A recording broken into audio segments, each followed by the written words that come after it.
papa nkusu yango wana ye kolamusa alobi lo ilondo beta lokole tetandika basola ndika obimisa mbuma kitoko eza na kati papa nkusu abelela aningisa bayindo babima na kati na lokuta po ete balali pongi makasi bazobotama pauvre bazokufa pauvre eza koriske ezala bongo de génération et de génération mais 5 génération eleki na kati ya ezaleli wana 6e génération oyo tozali lelo ndeko na ngai lobola lo ilondo croyant africain naza koloba bien na batelespectateur na biso mpe baauditeur na biso na radio bazali kolanda biso ete bomata bokita soki bino bokosala na bino te likambo te nzete ekosala mopepe ekosala mbisi ekosala nyama ekosala lelo Katrina ake kosakage na États-Unis kuna tine ezali na Europe bainondation tine ezali nalobi nature ekoyanola kaka ekosunga kaka yo continue kolala poni kasi yebaka mokolo moko matondo mingi bandeko balandi ye mi papa nkusu kya muzala panda na ngola liye bo maina bo mo kitani mo mfumu kibangu na ebike bo zaya ko sepela pote telefone za ko lela we tokinde kotoko 099 99 36 611 099 99 36 611 boko zwa bongo ye mi papa nkusu kya muzala panda na ngola mfumu tozongeli bino bolobia wa baindo bola muka bu zako bunda etumba ete baindu bakoka kola muka bakoka kubatela bongo kita ya mboka na bango nde bongo na motuna mwa biso to sosoli penza malamu kaka te pote tozali ko comprendre te que bozali ko passer na télévision ba télévision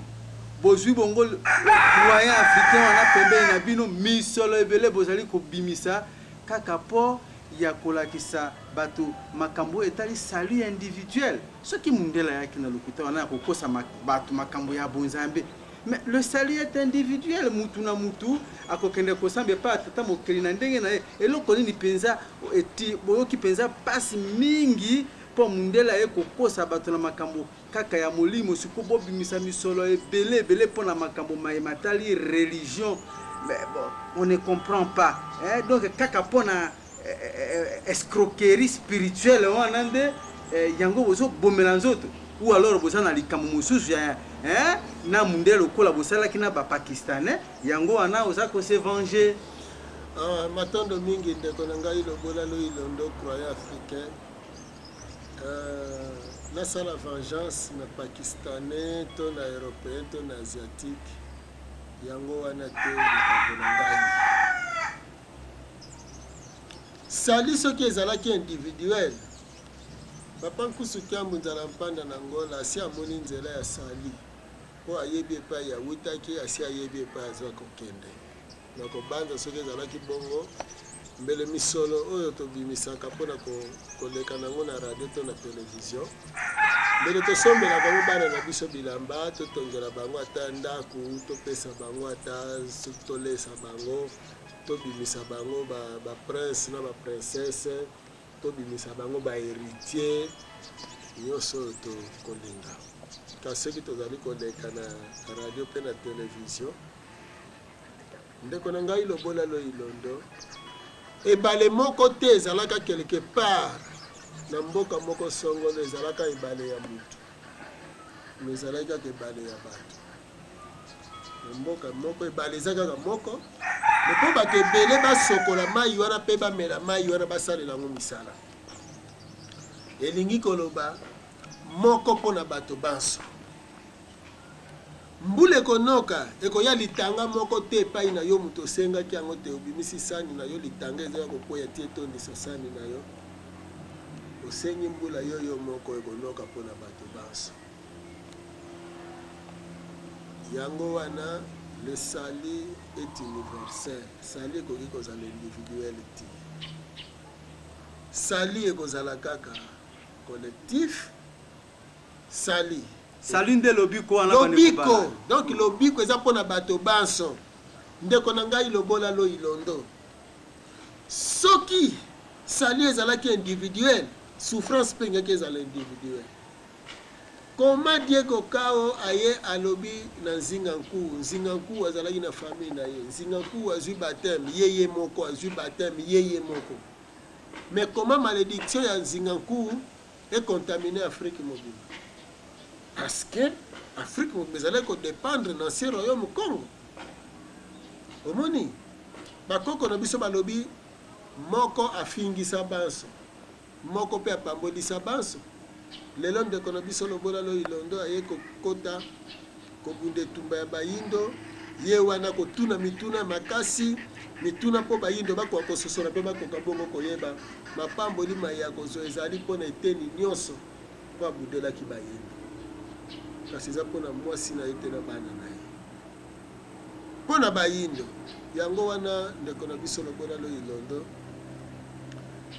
toye kolongola lokuta. Tango Mundela yaki akosaki kaka mutu moko te anga na lobi ke Nzambe aza na mwana se moko. Est-ce que Mundela yebisaka kaka mutu moko? C'est bisaki bato ebele. Atondisi be église ebele pona kokosa bato ebele. Boko pona nini pona kokosa ezala bato ebele. Pona pasi bato ebele. Ce qui komi pona lobiko et komi individuel. Pas question. Ce qui kokosa eza pona bato ebele. Bosolo pe ko ya pona bato ebele. Yango wana papa Nkusu azo ya lobi mangomba nyonso wana soki mindele ba finance kango pe bazo soutenir yango parce que yango nde eza ko accompagner œuvre satanique na bango na Afrique. Lelo yango nde ça la bonheur pe na bango d'une façon générale collective. Lelo bakonzi ya mboka batelemi pona koloba te toza na posa tolongwa na pasi. Exemple ya président de la République ndeko na biso lobola lo ilondo na koloba likambo yo ezali secret ya motema ya mokonzi mais réalité o biso no toza ko vivre tango bato baza koyoka 5 chantiers mokonzi ya mboka na souci na ye mibale mboka ebonga po nazala rééli na deuxième mandat. Na bongisa pona sala deuxième mandat. Et na deuxième mandat na ko kosilisa likanisi nanga tina suka. Wana souci na ye. Ce qui a eu de l'engagement na ba chinois ndenge na lobi na bongisa wana likanisa mokonzi na bongisa. Peuple a sepela pona nazala rééli. Mabe eza wapi soki peuple a sepeli parce que mokonzi a bongisi.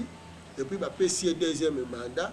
Ce qui est le deuxième mandat, avant d'année, il y a mboka et sika moko o motema neko sepela. Ma beza wat. Pour oyo pe akoya simana ye. Aya pe kaka na likanisi oyo wana ngai pe na bongisa. Pour nazwa deuxième mandat, ce qui na silisi ngai pe na vanda nga na kati na mboka. Bokanisi ndeko na biso lobola lo ilondo croyant africain. Ba dirigeants africains bazalaka na souci te que bango pe batikalaka na bango na kati ya bamboka na bango après mandat na bango après exercice ya pouvoir na bango ezali makasi souci na bango pe ezalaka bongo bavanda ndenge Bill Clinton avandi na Amérique ndenge Bush père avandi ndenge Chirac avandi na France bango pe bazalaka na souci na yango mais système oyo Mundela asalaka awa yango bozoyoka ote bayibaka mbongo ote basalaka boye il faut qu'on investir kaka na libanda parce que na kati ya bamboka il y a toujours l'insécurité politique créée par l'homme blanc mais créée par l'homme blanc insécurité sociale insécurité sur tous les plans otia mbongo awa successeur na yo tango akoya akosaisir ba compte na yo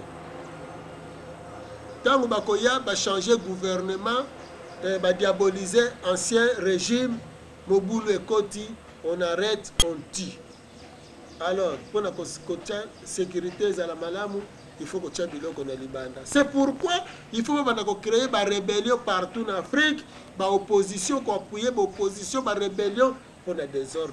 Parce que tant qu'on a ce désordre, se sentant toujours dans la sécurité, parce que les élections, ils ont une formalité, mais pouvoir baser la Congo dans les bandes.